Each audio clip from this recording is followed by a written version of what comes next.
السلام على سيدنا محمد وعلى آله وصحبه، وبعد. أيها الإخوة الكرام، أسعد الله أوقاتكم بكل خير. موضوع حلقتنا في هذه الساعة المباركة هو سوء الظن بين الأزواج، الشك الذي يكون بين الأزواج،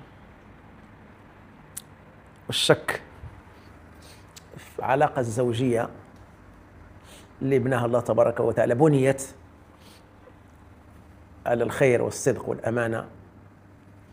وهذه من أهم الأمور اللي خص الناس يعرفوها هو في الأسرة، لأن من أسباب خراب الأسر هو الظن.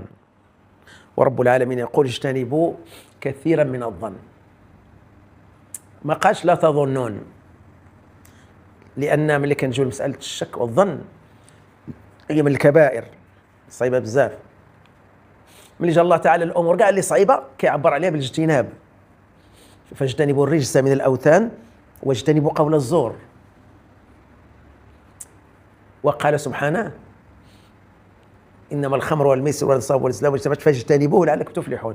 فكاع الحاجة كيعبر الله تعالى عليها بالاجتناب كتكون محرمة، التحريم ديالها مغلظ كبير ماشي صغير، صعيبة بزاف. هنا ملي جا الظن قال ما قالش لا تظنون، قال اجتنبوا كثيرا من الظن إن بعض الظن إثم. عشوية ديالو راه مصيبة. ما أسكر كثيره فقليله حرام. فاش كيتبنى على هذه العلاقة الأسرية في الظنون، لأن خاصة بالنسبة للمرأة والرجل أقل هذه الظنون تأخر الرجل بدخوله إلى البيت. كيكون الرجل عنده عمل، عنده خدمة، كيجي المرأة كيدخلها إبليس، ما عنده ما يدير، فين تعطل تقدر تدوز عليه مثلا شحال من مرة، وخاصة إذا كان الرجل ما كيعرفش كيفاش يدار. كيبدا فين إلا كتقول ليه تعطلتي يقول لها ماشي سوقك وما تسوليش عليا، بحال هو كينوضها باش تدوي، بحال كيعاونها على ذاك الشك اللي كتشك. وما كاينش الشك، يكون واحد في الألف، ولكن اللي كيربي هذاك الشك هو الراجل. ملي كيبدا يقول ماشي سوقك وكذا، وانا كتبدا هي كيعلمها باش تتابعه، كيربيها باش تبدا تتابعه هي فين مشى وفين جا وفين كذا، حتى وكتبدا الثقه بين الزوجين. هذاك العقد، هذاك الميثاق كيبدا كيضعف، ومجرد انه كيضعف هذا ذاك الميثاق كيطلع الشك. والذي يدعم الشك هم الشياطين، اما من شياطين الانس او شياطين الجن. المراه من الامور الخطيره ملي كتبدا تتكلم على البيت الاسره ديالها مع غيرها. تقدر تدوي مع وحده تكون مداربه ودايزه في هذه المشاكل، وتقدر واقع عليها مواقع، وتقول لي الراجل كيتعطل وكيقول لي ما ندوي معاه ما يبغيش يجاوبني ماشي سوقك، تقول لي حظيه. عندك يكون في شي جهه وعندك ها هي بدات كتعمرها، ماشي تقول لها الا كانت تستشار مثلا، ولو ان الاستشاره في هذا الباب بين الزوجين ما تقولش لشي حد، خصها تكون بينها وبين زوجها. ما دامت انها كتدوي مع واحده اخرى، ولا كانت الاخرى مع الايمان ما كاينش بالمره، ولا تكون الشيطانه ديال الانس، شيطانه من الانس، كتزيدها تعمر اكثر، تقدر تخرج عليها على تبعي فين كاين، ولا يلا نمشي انا وياك فين كيمشي ولا كذا، حتى كتولي في شي حاجه لا يحمد عقبه، كتولي في مصيبه كبار. وهذيك تلقاها ما عندها شغل، وغادا تضيع الوقت اللي عندها شغل، تخلي وليداتها، تخلي الاسره، تولي ضيعه كتقلب. وكثير ديال الطلاق اليوم 90% ديال امور الطلاق اللي كاينه في المحاكم اليوم السبب ديالها هو الشك والظن. قليل فين غتلقى شي حاجه اخرى، مطلقه لانه ما كيصرفش، بخيل كذا ولكن معظم هذه ديال الشباب اليوم اللي كيطلع نسبه الطلاق كتكون عاليه، بعض المرات كتوصل غير في بين 3 ايام 4 ايام 1000 ديال نسبه الطلاق كثيره بزاف. وكتلقى 90% ديال الاسباب ديالها هو الشك، والشك اكد. ولذلك في الحديث اياكم والظن فان الظن اكذب الحديث. والظن لا يحقق شيء، الانسان غير كيبدا شويه ديال الظن، الا بديت تقلب عليه الا خليتيه شويه كيولي حقيقه هو ما كاينش.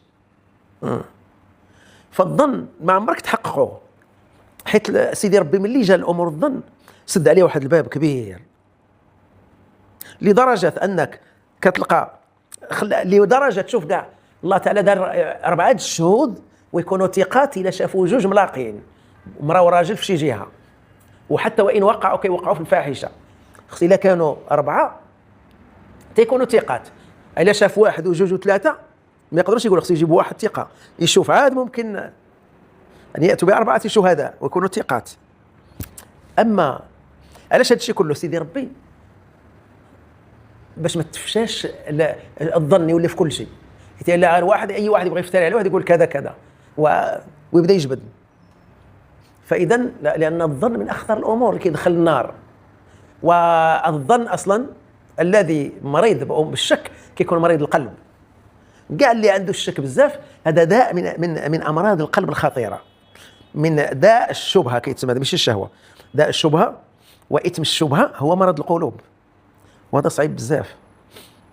يعني اثم الشهوه سهل معروف، يقع باي حاجه التي لها علاقه بالجسد يتوب منها صاحبها. لكن داء الشبهه هو كيكون عنده شي حاجه في القلب، عنده الشك، عنده الحقد، عنده الحسد، عنده امراض القلوب كثيره، بدا من الشرك وانت نازل.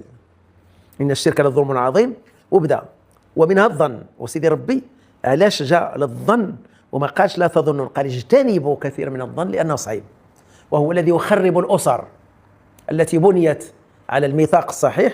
ورب العالمين يقول وقد افضى بعضكم الى بعض واخذنا منكم ميثاقا غليظا. الميثاق الغليظ ديال العقد وبدأ بسم الله وفيه بزاف. هذا العقد، هذا الميثاق كامل كيقدر الاساسات ديالو ينخروها الشك، كيبدا يقطعها ويسوسها الشك، يدخلها السوسه. اليوم كتشك في الراجل تعطل، غدا كذا واحد شويه تقدر تشاور مع شي شيطانه وتولي تتبعه. هذه كلها امور خطيره. اجتنبوا كثيرا من الظن ان بعض الظن، يعني ماشي شويه منه اثم. اما يعني 1% من ذاك الظن راه اثم وقيل، ولكن لا راه، حيت الا خليتي اليوم كيولي 2 3 10 حتى كيولي 50%، واحد شويه كيوصل حتى ل 100%. اذا يتحول الظن الى يقين. وهنا في المصيبه كبيره، ان تظن في الشيء. اذا ملي كندخلوا الظن كتولي، اذا المراه الصالحه اللي كتبغي تبني الاسره على اسس وثيقه تبع من اي حاجه اسمها الشك. الراجل ديالك دخل الدار وديالك مشى لخدمته، مشى لشغله، ملي كيجي لدارو. الا ولات المراه وصلت انها تجاوزت الحدود باش تمشي تقلب عليه، هو راه غادي يجي عندها في وقتها تمشي تبري عليه، تهز يا ولا تمشي تقلب ولا تبدا تسول، هذه راه ولا ما عندهاش اليقين، ولات كسراب يحسبه الظمآن ماء. كتولي يعني هذه الاسره هذه الاساس ديالها اساساتها خاويه على عروشها، ما بقى فيه. علاش؟ لان ما بقاش فكيف لو كان من الرجل؟ هذه دابا المراه كتشك في الرجل، هو 99% تشك النساء، لان الرجل هو اللي كيخرج بزاف والرجل قليل. ما علاش كيقول المراه ما كتحظاش؟ الانسان المراه عمره ما يقول انا كنحظي، ولا هذا كلام خاوي. اللي كيحظيها العرض ديالها والاصول ديالها ما يمكنش تحظيها. ونفس الشيء الراجل نفسه ما يمكنش تحظيه. الا غتقلب باش تحظي وتولي جوج الناس في البيت عندهم وليد اسره، حظيني نحظيك، ما بقاتش اسره هذه ابدا. غير لو وليتي كتقلب باش، لان هنا دخل الشيطان. ملي كيدخل الشيطان كينخر هذيك الاسره من الداخل، وكيكون الضحايا الاول هما دوك الوليدات الابرياء. كتلقاه كيتفاكوا الوليدات، كينضموا كيضيعوا. انضممت الابناء لها ضاعوا. وان ضمت الابناء اذا ضموا الاب ضاعوا، كيضيعوا بجوج. ما نقولوش جاعوا ذاك الزمان، دابا ممكن ياكلوا ولكن غادي يضيعوا. مناش غادي يضيعوا؟ غادي يضيعوا من التربيه والتعليم وبزاف د الحوايج ما غتبقاش، وغيتشردوا، وغادي نخلقوا جيل لهذا المجتمع، يعني يضر المجتمع، ما كينفعوش. جيل مضر للمجتمع، لان بسبب تشتت الاسر، وسبب تشتت الاسر هي الشك ليتحول الى يقين. هنا فين خص الانسان ينتبه مزيان. وسيدي ربي ما جي قال لنا اجتنبوا كثيرا من الظن. وكان الجيل الاول هذه القضيه ديال الظن كيمحيوها، كيخليوهاش، لدرجه ان اذا دعمت، الى جاك واحد كاع وقال لك جات مراه عند مراه قالت لي راه راجلك شفتو في واحد الجهه ولا كذا، دير بحال ما عمرها كانت. لان ان جاءكم فاسق بنبأ فتبينوا ان تصيبوا قوما بجهاله فتصبحوا على ما فعلتم نادمين. شحال من مرة خرجت على راجلها بهذا السبب. كتجي شي صاحبتها تقول لها انت ديري ليه كذا كذا وعطيه هديه كلها باش يولي كذا، وكتعطيه بعد ما كتوصل للخرافات والشعوذه كتبدا تعطيه شي حاجه حتى كيمرض الراجل يولي عنده المعده ولا، وكتسالي معاه تعطيه السم، ديري ليه زغب الفار، ديري ليه كذا وعطيه هذا حتى كتولي كل شيء مشى. شوف المصيبه فين وصلت. وهذو اللي كيقولوا كل شيء الشياطين الانس من بعض النساء الله يرد بهم. راه القصه اللي معروفه ديال هذيك مرأة عجوز شافت الشيطان في واحد القريه وقال لي 40 عام وانا واقف هنا بغيت هذه القريه كيصلي وكنسمع الاذان، بغيت كيفاش نفرقهم. قالت لي سهله، انا نهنيك من هذه القضيه، شحال تعطيني؟ قال لي نعطيك كذا كذا. دار ماشي، مشات مباشره عند واحد السيده يلاه عروسه يلاه مزوجه، قالت لها راجلك راه خاطب واحده اخرى. قالت لي لا تزوجنا. قالت لي لا راه واحده اخرى هكاين وهكاين وها اللي، والسيده تاقت بها، الدريه باقا ما تعرفش تاقت بها. قلت له واش ندير المعمول؟ قالت لي شوفي ملي ينعس خليته ينعس، وهكا هذا الموس ماضي وقطع عليا شي زغيبات من اللي حيتو اللي تحت عنه، عقط عليا هادو جيبي متهني ما عمرو باقي يدور بشي وحده. ومشات هذا الراجل لقاته بداك تبيه خير لاباس قالت لي جيت نصحك واحد النصيحه. شنو المهم شنو كاين؟ قالت لي ودي راه المراه عندك راه بغات تذبحك. قال لي اش كتخرب واش سيده وكذا. قالت لي انت دابا ديرني بحال لا كنكذب عليك. قال لي ما يمكنش. قالت لي هذا انت سير ودير راسك ناعس وشوف انت ما ديرني كنكذب ولكن اسير ونعس. قالت لي دير كلامي كاع ما كاينش، ولكن هذا تبقى انت اللهم انت دير راسك ناعس وشوف بحال مغمض عينه وحل عينها بشويه شوف اش غدير. الراجل ما داش فيها، جا في ملي جا ويفكر كلام هذيك الشارفه هذيك الشيبانيه العجوز، جا وينعس دار راسو ناعس. حتى كتبين المراه جايه هازه موس بيض وجايه وماشي مشات ليه اللعب ديالها بغات تعيد زغبات وشد لها يديها. اش بغيتي دير هنا؟ شدها ويذبحها. انا بغيت تذبحيني ويذبحها هو. جاو فاميلتها قتلوه، جاو فاميلة الراجل تقاتلوا، القريه ولات مرونه. تمشي ذاك العجوز عندك الشيطان قال لي غنجيب لك بلغه ويعطي هذيك البلغه في العصا. قال لي شدها بينه بعيده قال لي ما نقدرش عافيه النار ديالك حرقتني. ما عطاهاش ديك الهديه من يدا ليد، عطاها لي في واحد العصا طويله قال لي بقى بعيده مني وهرب. يعني هو 40 عام يخربت المدينه في هذاك النهار القريه ما بقى فيها حتى واحد. اذا هذا النوع ديال النساء اللي ما كيخافوش الله، ما عندهم يقدروا هما اللي كيثيروا بحال هاد الشبهات اللي كيحولوها ليقين وكيكونوا اسباب في تفرق ديال كثير من النساء. وشحال منهم طلقت بنتها بهذا الشيء، كتكون لهم محاكمه على الراجل ما يدويش وكتحرش بنتها، يكون الراجل مسكين كما كيقول ديالنا قميمه وهي كدير اللي بغات وكتحرشها ديري لي كذا. وعندك الدريه كتبغي تقصح لكن الراجل ما تشد ليها كيدور لها في يديها هذاك النهار وكيولي غادي بالمحكمه هي رجعت بركت حداها. وكاع اللي شتي شي امراه عندها شحال من بنت مطلقه بركه حداها عارفه هي صقعه كتحرش الا من رحم الله، الا قليل ولا كتلقاها هي تحرش وهذاك خصو ما يهش الراس لان الراجل هي نفس الشيء. والمراه اللي كانت كتحكم في الدار ما كاينش اللي يدوي وما كاينش اللي نفنف. الا خطبتي بنت هذيك الدار ابعد اهرب. الا مشيت تخطب شي بنت الناس ولقيتي المراه هي اللي مسيطره ما كاينش اللي شافت فيه تخلع حتى واحد ما يدوي ابعد منه. ما تزوجتي منه راك مصيد، راك ضرباتك طياره ماشي تران. الانسان اليوم غنرجعوا للنقطه ديال الظن. الشك بين الزوجين كيكون السبب في التفريق ديال الاسره وضياع الناشئ الاولاد. الوليدات مساكن هما الضحايا. ها هنا دابا فين ما شتي شي دراري مشردين وعندهم شي مشكل كتسولوا اش كتلقى؟ با طلق امه، طلقوا صغار، وقع كذا. كتلقى المشاكل جايه مشاكل اسريه والسبب ديالها ديما الظن ديما الشك. اذا المراه كتشك وكتولف ذاك الشك اما كتعلمه من الام الا كانت الام صقعه امها تجي عندها ماشي تقول لها لا بنيتي وطاعه الزوج تقول لها لا. انا كنعرف بعض العيالات اليوم والديها عندها احسن من الراجل ما كيسوى والو. كتشوف على الوالدين وطاعه الزوج اللي النبي صلى الله عليه وسلم لو امرت احد ان يسجد لا امرت المراه ان تسجد لزوجها. يعني هذه من باب المبالغه، المعنى كتعني على ان طاعه الزوج هي اعلى. ملي كتخرج المراه غير من دارها بدون اذن زوجها ما كتقولش كتزيد لشي قد تسافر من مدينه لمدينه، الملائكه كتلعنها حتى ترجع الا ما قالتهاش. هو ما عنده اخبار. كتبوء بلعنه الملائكه والناس اجمعين. خرجت وسافرت والراجل كاين وما عندوش الاخبار عليها.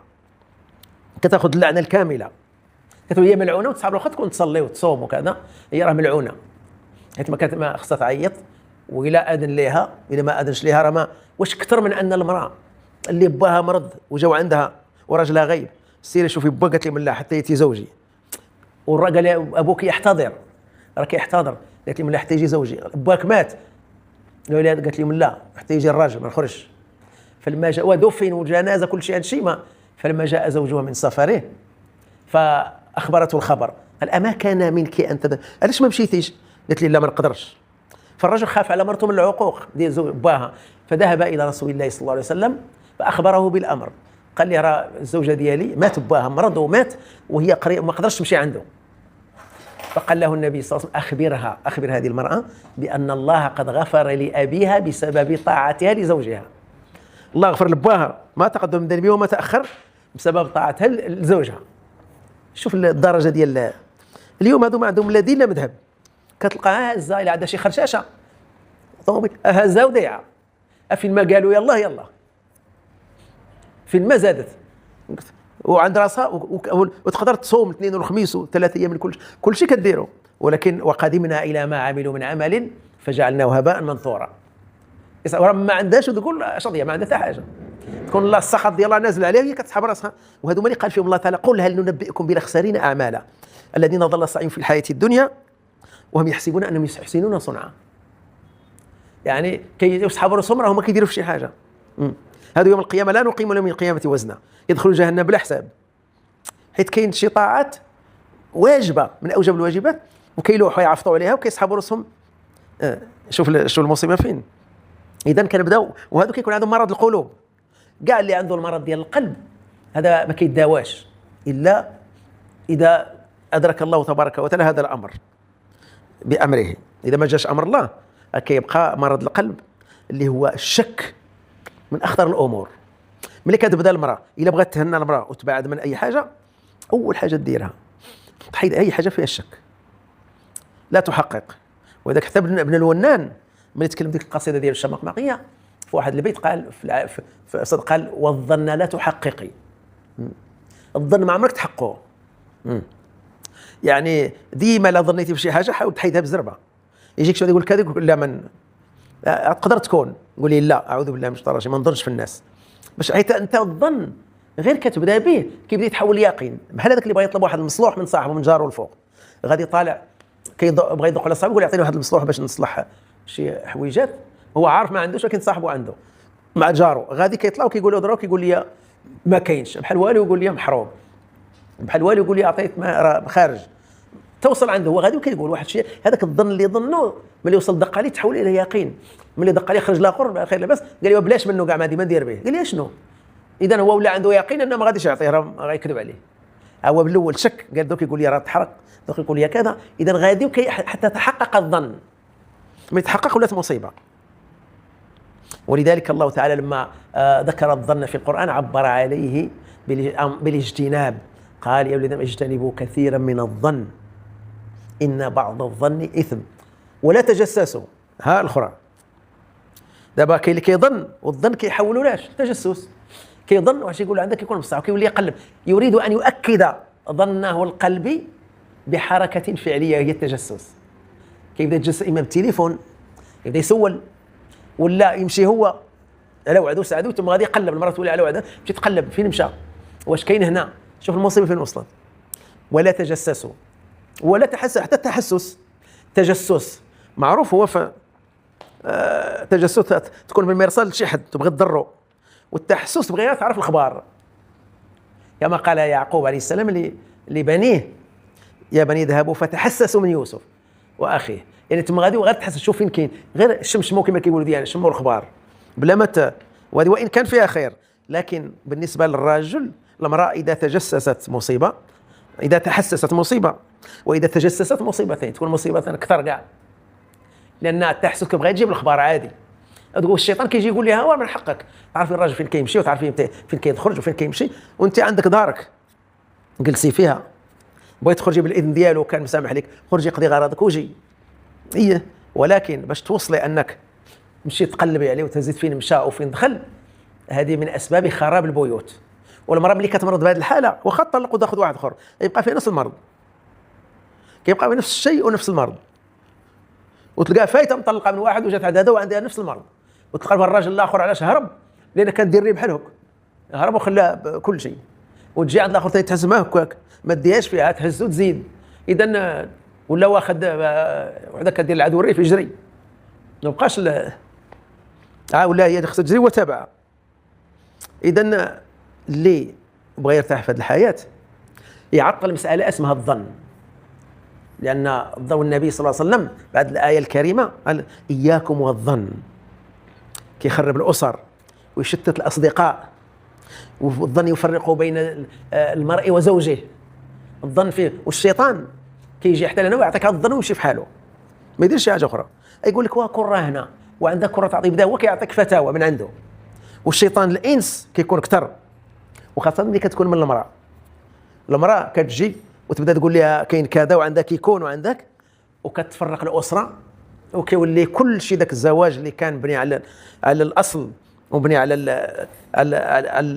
الثقه، هذاك الميثاق كله بسبب الظن يصبح كهباء كسراب يحسبه الظمآن ماء، كيولي بحال ما عمرو كان. هنا سيدي ربي ملي جا وقال لنا اجتنبوا، خصنا نفهموا هذه الايه مزيان، ما قالش لنا ابتعدوا وما قالش لا تظنون، قال اجتنبوا. اذا كان الظن هنا سيرتها من جهه اخرى، واي حاجه كيعبر عليها الله بالاجتناب عرفوا انها من اخطر الكبائر. اجتنبوا في الخمر قال الرجس اوس واجتنبوه لعلكم تفلحون، واجتنبوا الرجس من الاوثان. شوف عباده الاوثان ما عبرش عليها، ما قالش لا تسجدوا للصنم، لا قال اجتنبوها لان من اكبر الكبائر ان الشرك لظلم عظيم. والظن نفس الشيء، الظن بحال الشرك، لان عباده الاوثان من سبب القلوب عقيده، والظن كذلك مرض القلوب.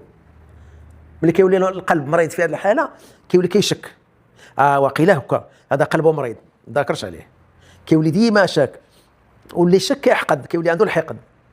الشك يحول صاحبه الى حقود، لانه كيتدرج، كيبدا ونقولوا يتدحرج احسن، كيبدا يقول شك، واحد كيولي يحقد على ذاك المخلوق هو راه ما عرف واقيله بصح، وكيولي واذا جابوا ليه شي خبر عليه ثاني كيزيد وكيبقى يحقد على واحد المخلوق اللي هو ما عنده خبر على شي حاجه، هذاك المخلوق ما عنده، ويقدر يأذيه وهو ما عنده عليه خبر، ما كاين حتى شي حاجه، كيأذيه هو راه ما كاين والو. شحال من واحد اذى شي انسان ومن بعد تبينت براءته، البراءه ديال ذاك المخلوق، وكيولي هو ما يمشي لجهنم فابور ما دار ليه والو، هكا غيأذيه علاش؟ قالوا لي عليه هو بقى كيظن.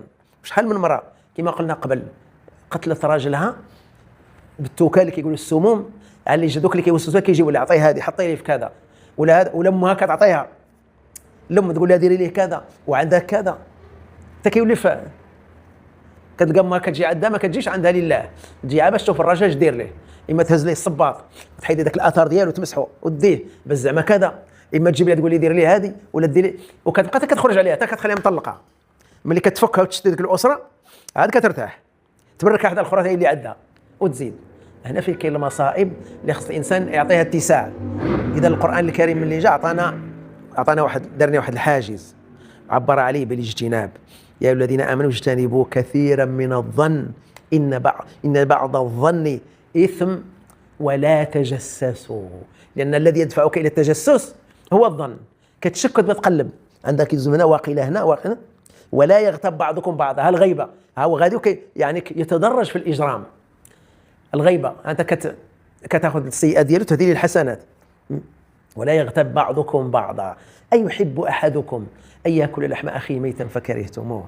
اذا هنا خص الانسان يعرف مزيان ان الافه ديال الشك هي افه خطيره جدا تصدر من مرض القلب، نسال الله تبارك وتعالى ان يعفينا والمسلمين منها. والسلام عليكم ورحمه الله وبركاته.